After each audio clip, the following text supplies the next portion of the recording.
সুপ্রিয় দর্শক, আসসালামু আলাইকুম। ডক্টর মোহাম্মদ ইউনূস দায়িত্ব নেওয়ার পর থেকে বাংলাদেশে সবচেয়ে বেশি যে বিষয়টি আলোচিত হচ্ছে এবং সবচেয়ে যে বিষয়টি বেশি সমালোচনা হচ্ছে সেটি হলো বাংলাদেশকে ঘিরে, এই অঞ্চলকে ঘিরে, ভূরাজনীতিকে ঘিরে আমেরিকার যে স্বার্থ রয়েছে সেই স্বার্থের বাস্তবায়ন নিয়ে সবচেয়ে বেশি আলোচনা হচ্ছে।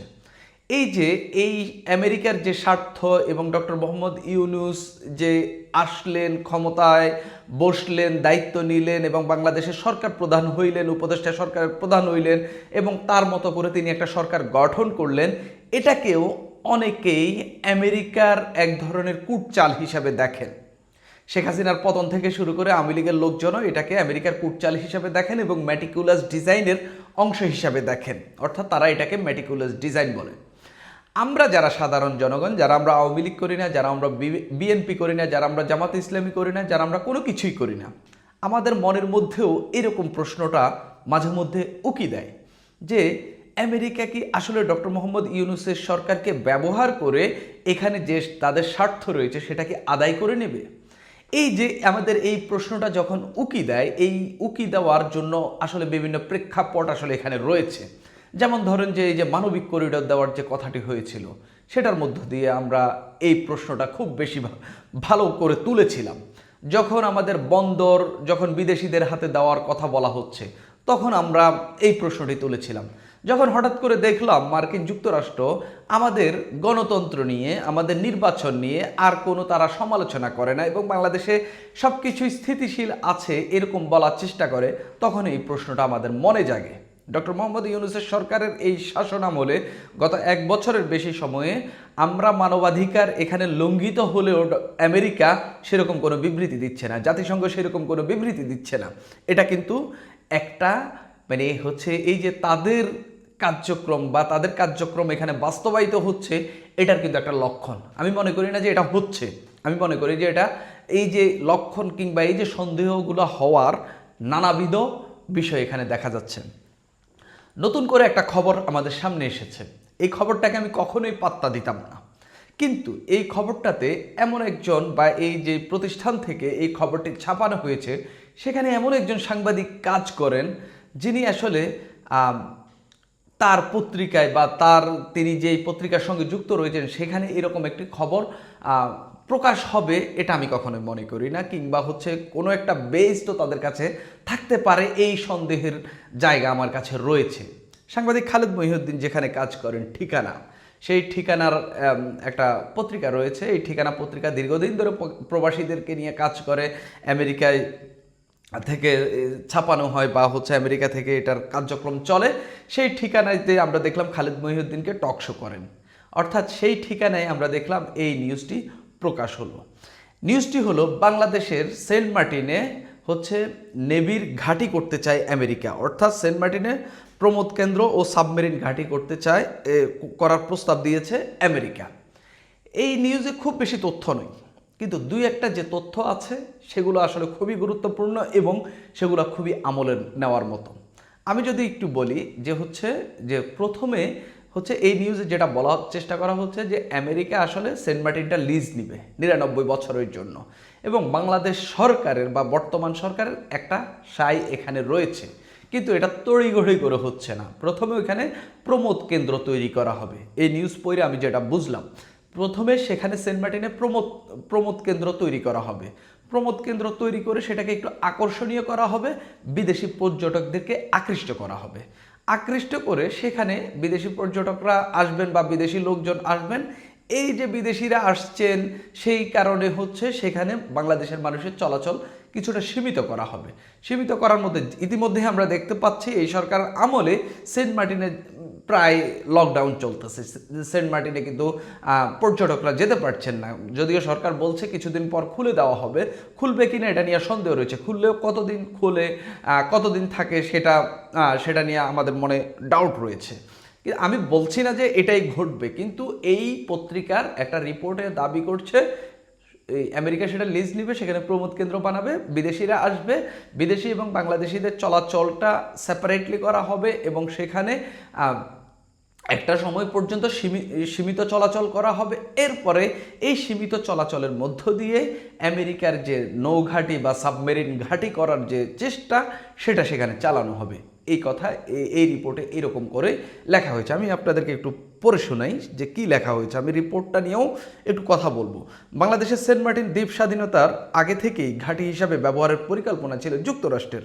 এই অঞ্চলে বা বঙ্গোপসাগরকে কেন্দ্র করে এখানে একটা কর্তৃত্ব প্রতিষ্ঠার জন্য দীর্ঘদিন ধরে চেষ্টা চালাচ্ছে। এখানে চীনের একক আধিপত্য এখানে রয়েছে, ভারতের আধিপত্য রয়েছে। এখানে আমেরিকা আইসা ঢুকতে পারলেই তাদের জন্য এটা মানে রাজনৈতিকভাবে এটা তাদেরকে ব্যাপক এক ধরনের সফলতা দেবে। অর্থাৎ এখানে যে ভূরাজনীতিতে যে নতুন করে ইমপ্যাক্ট ফেলার মতো এবং বড় দুইটা জায়ান্ট দেশ চীন এবং ভারতকে টেক্কা দেওয়ার মতো তারা সেই জায়গায় পৌঁছে যেতে পারবে, এটা হইলো। এবং সেই ঘটনা ঘটানোর জন্যই তারা আসলে মূলত মিয়ানমারে যে যুদ্ধটা চলছে সেই যুদ্ধটাকেই টার্গেট করেছে। এই যুদ্ধকেই কেন্দ্র করে তারা বাংলাদেশের আশপাশে কিছু একটা করার চেষ্টা করছে। এটা হইলো চরম বাস্তবতা।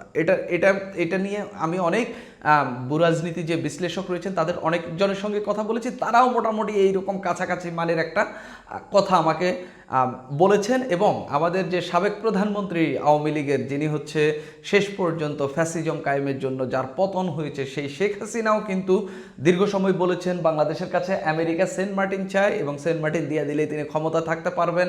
এবং তিনি এও বলেছেন এখানে কয়েকটি দেশের অংশকে নিয়ে একটা খ্রিস্টান রাষ্ট্র গড়ার চেষ্টা করছে আমেরিকা, যার মধ্য দিয়ে তারা এখানে কর্তৃত্ব প্রতিষ্ঠা করবে, এরকম কথাবার্তা বলেছে। সেই জায়গায় নতুন করে তারা এখন রিপোর্টে বলছে নতুন করে তারা এখনও সামরিক ঘাঁটি করার প্রস্তাব এনেছে। বাংলাদেশ সরকার এর বিপক্ষে নয়, এই সিদ্ধান্তের বিপক্ষে নয়, তবে চীনকে বৈরী করতে পারে এমন কোনো সামরিক বাণিজ্যিক কর্মকৌশল সিদ্ধান্ত গ্রহণের ঝুঁকিও বাংলাদেশ নিতে চাচ্ছে না। কোনো পদক্ষেপ সিদ্ধান্ত নেবে না। বিষয়টি স্পর্শকাতর ও কঠিন হলেও এই সরকারের মেয়াদকালে একটা সিদ্ধান্তে আসতে পারে বলে আভাস পাওয়া যায়। যুক্তরাষ্ট্র 99 বছরের দীর্ঘ মেয়াদে লিজ চায় সেন্ট মার্টিন প্রায় 1/3 এলাকা, অর্থাৎ 3/1 তারা 99 বছরের জন্য লিজ চায়। মূল ভূখণ্ড থেকে জনসাধারণের নৌপথে সেন্ট মার্টিনে যাওয়ার সুযোগ অবারিত থাকবে, মানে সেখানে থাকবে, তবে বর্তমানের মতো গোটা সেন্ট মার্টিন দ্বীপে সাধারণের চলাচল থাকবে না, অর্থাৎ সাধারণের চলাচল সীমিত করবে। নির্দিষ্ট এলাকায় তারা চলাচল অবস্থান করতে পারবেন। এই পরিকল্পনা শুরুতেই বাস্তবায়ন করা হবে না প্রচণ্ড রাজনৈতিক ঝুঁকির কারণে। অর্থাৎ এই প্রকল্প বাস্তবায়ন করলেই কিন্তু বাংলাদেশের মানুষ ক্ষেপে উঠবে, এটাকে রাজনৈতিক ঝুঁকি হিসেবে দেখছে। তারা ধীরে ধীরে করবে। প্রথম ধাপে সেন্ট মার্টিনের একটা নির্দিষ্ট অংশ বিদেশিদের কাছে লিজ দেওয়া হবে প্রমোদ কেন্দ্র স্থাপনের জন্য। বিদেশিদের ব্যবহারের জন্য ওই এলাকা নির্ধারিত থাকবে। স্থলভাগ ও সমুদ্রের নির্দিষ্ট পরিমাণ এলাকায় বিদেশি লিজ গ্রহীতার নিরঙ্কুশ কর্তৃত্ব থাকবে। পরবর্তী ধাপে এই অংশ মার্কিন সামরিক অবস্থান হিসেবে ব্যবহারের পরিকল্পনা রয়েছে। তো আমি আপনাদেরকে যেটা একটু ভেঙে বললাম আর কি, সেই কথাগুলো আপনাদেরকে একটু পত্রিকার যা লিখেছে সেটা পড়ে শুনাইলাম। এই রিপোর্টের সবচেয়ে বড় দুর্বলতা হইল রিপোর্টে আসলে তারা প্রমাণ করতে পারেনি যে আসলে এরকম কিছু ঘটছে। তারা কোনো বৈঠকের তথ্য দিতে পারেনি যে আসলে তারা এরকম কিছু কনস্ট্রাকটিভলি শুনেছে। তারা এমন কারো বক্তব্য দিতে পারেনি যে লোকটি দায়িত্ব নিয়ে বলছেন যে বাংলাদেশ সরকারের সঙ্গে আমাদের আলাপ হয়েছে কিংবা মার্কিন সরকারের কারোর সঙ্গে আমাদের আলাপ হয়েছে, যেটা আমাদেরকে কনফার্ম করেছে যে আমরা এখানে এরকম কিছু একটা পরিকল্পনা করছি। এই রিপোর্টের সবচেয়ে বড় দুর্বলতা হইল এটা। এই যে কোর্টহীন, তারপরে প্রমাণহীন কোনো রিপোর্ট দেখলেই আমরা এটাকে উলঙ্গ রিপোর্ট বলি, যার কোনো মান ইজ্জত নেই। ওই রিপোর্টটাকে আসলে আমরা কেয়ার করি না। কিন্তু একটা পত্রিকা যেটার সঙ্গে সাংবাদিক খালিদ মহিউদ্দিন যুক্ত রয়েছেন, সেই পত্রিকা হঠাৎ করে এরকম একটা রিপোর্ট করে ফেললো। এর আগে কয়েকদিন আগে আমরা ভারতীয় একটা পত্রিকা একটা রিপোর্ট দেখলাম, মোটামুটি ভালো মানের পত্রিকা ইকোনমিক টাইমস, যে বাংলাদেশের বন্দর নিয়ে যেতে চাচ্ছে বা বাংলাদেশের বন্দরটা চাচ্ছে। এখন আমরা দেখলাম বাংলাদেশের সেন্ট মার্টিন চাচ্ছে। যদিও এই সরকার আসার পর থেকে আমি শুরুতে যেটা বললাম, এই সরকার এই বাংলাদেশের এই যে উপকূল, কক্সবাজারের উপকূলকে ঘিরে যে এখানে আমেরিকার যে একটা চাওয়া পাওয়া রয়েছে বাংলাদেশের এখানে যে তারা আসলে কিছু একটা করতে চায় এই অঞ্চলে কর্তৃত্ব প্রতিষ্ঠার জন্য, এরকম একটা সন্দেহ যে বাংলাদেশের মানুষের মনে রয়েছে, এই সন্দেহগুলোকে বারবার পুনর্জীবিত করার জন্য যা যা দরকার সব কিছুই কিন্তু এই সরকারের আমলে হচ্ছে। অর্থাৎ এই কোর্টহীন, এই মানহীন কিংবা হচ্ছে এই প্রমাণহীন রিপোর্টটিও কিন্তু আমাদের মনে নতুন একটা সন্দেহ জাগাচ্ছে। আমাদের কাছে কেন জানি মনে হচ্ছে এরকম কিছু তো ঘটেই যাবে। ডক্টর মোহাম্মদ ইউনূস যখন হচ্ছে জাতিসংঘে গেলেন, যখন যুক্তরাষ্ট্রে তিনি, তখন এই রিপোর্টটি এই ঠিকানা পত্রিকার পাতায় প্রকাশিত হয়েছে। এরকম রিপোর্ট যদিও টাকা পয়সা দিয়ে করানো যায়, এরকম রিপোর্ট যদিও কারো চাপ দিয়ে কিংবা ওই পত্রিকার মালিক কিংবা ওই পত্রিকার মালিক প্রতিষ্ঠান কোন মতাদর্শে, তারা কোন ধরনের রাজনীতির পক্ষে, সেগুলোর উপর ডিপেন্ড কইরাও হচ্ছে এরকম নিউজ হইতে পারে, নানা কারণে এরকম নিউজ হইতে পারে। তবে আমি এই রিপোর্টটি সাংবাদিকতার দিক থেকে একেবারেই বেসলেস, মানহীন, প্রমাণহীন, কোর্টহীন, উলঙ্গ একটা রিপোর্ট। কিন্তু যখন ডক্টর মোহাম্মদ ইউনূস আমেরিকায় এবং আমেরিকা থেকে প্রকাশিত একটা পত্রিকায় এরকম একটা লেখা প্রকাশিত হইলো, আমি এটাকে রিপোর্ট না বলে একটা লেখা প্রকাশিত হইলো, এটার কোনো না কোনো একটা কানেকশান আছে বা থাকতে পারে বলে আমার কাছে মনে হচ্ছে। এভাবে এবং এই পত্রিকায় যদি আংশিকও সত্য হয়, এটা আমাদের জন্য ভয়াবহ বিষয়। এবং এইরকম চেষ্টা কখনোই ডক্টর মোহাম্মদ ইউনূসের সরকার কিংবা হচ্ছে আগামীতে যেই সরকার ক্ষমতায় বসবে, যদি এরকম কিছু ঘটে থাকে, এগুলোর কোনোটাই চালানো উচিত না। এটা বাংলাদেশের জন্য ভয়াবহ সিদ্ধান্ত। বাংলাদেশের মানুষ প্রাণ দেবে, বাংলাদেশের মানুষ যুদ্ধ করবে, কিন্তু তার জায়গার সার্বভৌমত্বের 1 ইঞ্চিও 1 কানাকড়িও সে ছাড়বে না। ভারতের মতো এত বড় দেশ আমাদের পাশে দীর্ঘদিন ধরে রয়েছে, তারা পর্যন্ত এই সাহস কিংবা এই কাজটি করতে পারেনি। বাংলাদেশের মানুষকে, বাংলাদেশের সরকারকে সামহাউ কনভিন্স করে করে করে করে তারা বিভিন্ন সময় ঢোকার চেষ্টা করে, কিন্তু বাংলাদেশের মানুষ ভারতের এই ঘটনাও পছন্দ করে না। সেই জায়গায় আপনি যুক্তরাষ্ট্র আসবে, তাদের নৌঘাঁটি হবে কিংবা সামরিক ঘাঁটি হবে কিংবা তাদের 2 জন সেনা এসে এখানে থাকবে, বাংলাদেশের মানুষ এগুলো কখনোই মেনে নেবে না, কখনোই। সুপ্রিয় দর্শক, এখন এই পর্যন্তই।